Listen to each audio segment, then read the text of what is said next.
The forwards, I don't need you on the baseline, dog. Get your ass at the half court. Open up the floor. The Cavs went up, baby. Whoa. You don't like the Cavs? I just want the Pistons to play better. No. Yeah, see, and the problem with the Pistons is there's nothing wrong with the Pistons, just like there's nothing wrong with Cleveland. It's just whose style is going to dominate the game that game, right? Is Detroit defense going to stop Cleveland enough where their lack of offensive players can overcome, not being able to spread the floor for Cade? It's just amazing that what the kid has done with that roster itself. And it's not that Detroit's team, his teammates are bad. His teammates play hard. They play hard. They don't do nothing they can't do. And that is what actually is saving them. Because if they can't shoot, they don't shoot. They're not going to just chuck up shots for guys who don't shoot. If a guy gets a rebound, he's passing it back to his best player. He's not going to say, oh, this is my time and I'm going to do it. So Detroit Pistons' bread and butter is making sure the guy gets the ball. The guy, the main guy. So they're not wasting a lot of possessions on other people, just throwing up shots just to throw up shots. So they are protecting bad shooting opportunities, but they have to find a way to put Asar, like, if you can get him lobs and back doors, you can keep his man honest, right? First two plays out of the game, I'm trying to throw a lob for Asar or a back door, right? Every quarter, it's gonna be something where I'm trying to get him the ball on the back door or something, so the defense stays engaged with him. Because if he catches the ball on the outside perimeter, they're just gonna sit in. They got to find a way to get in the open court because that's where they thrive. Half court is gonna hurt them because then it's only Cade. And then if Tobias, if he's playing well and hitting shots, then you're good. If he's not hitting shots and he's having an okay game, it's going to be harder for Cade. But right now you got Cleveland shooting bad, right? James Harden and Donovan's they're not shooting very well from the three. So you're doing defensively, you're doing what you need to be doing. It's just, can you make another plays off offensively to get you over the hump? Yeah, and that's the problem. I'm wanting Jalen Duren to come a little. I hope he's not a free agent. Hey, I hope he's not, because what he is right now, that don't look like the all-star player. And I'm glad. I hope that all NBA is already done, because these playoffs has not been good for him.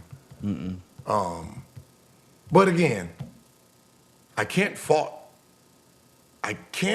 this team. When I look at this team, even though we say, come on, they don't go outside of the game plan, right? So because they are very disciplined offensively on the shots they take, they're going to always have a chance to win the game. And that's what a lot of people don't understand about the team. When you really look under the hood,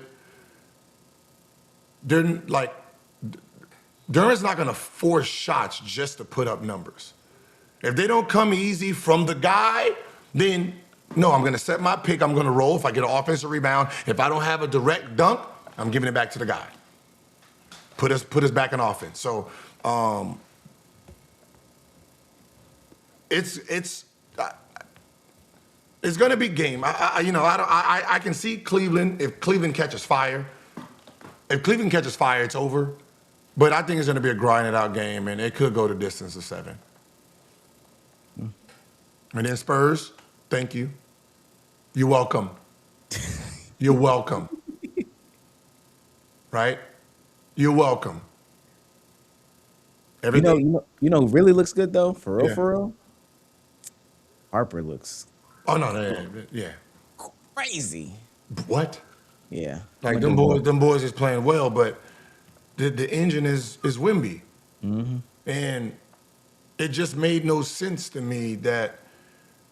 Well, okay, it made sense, but looking on the outside and trying to give you a game plan, and I'm saying, well, if you're gonna shoot 8 threes, that means Rudy Gobert never gets in foul trouble because you're not down there. You don't get any offensive rebounds, and then that leads to easy buckets and maybe and ones. You take away all of that, and now you're just doing the same thing as your other guards. So now your guards got to drive more and try to get easy buckets, right?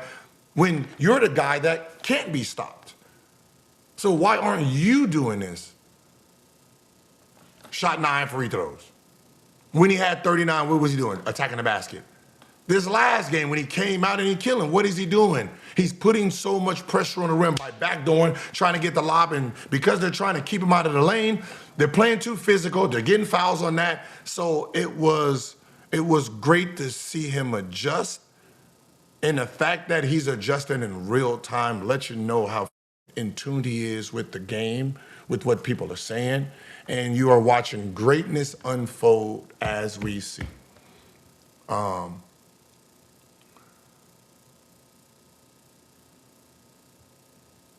The fact that he is the dominance that he is on defense.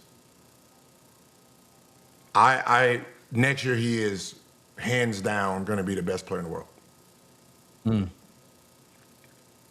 The progression of him, right? I think when he keeps playing and he sees like what everyone else doesn't have.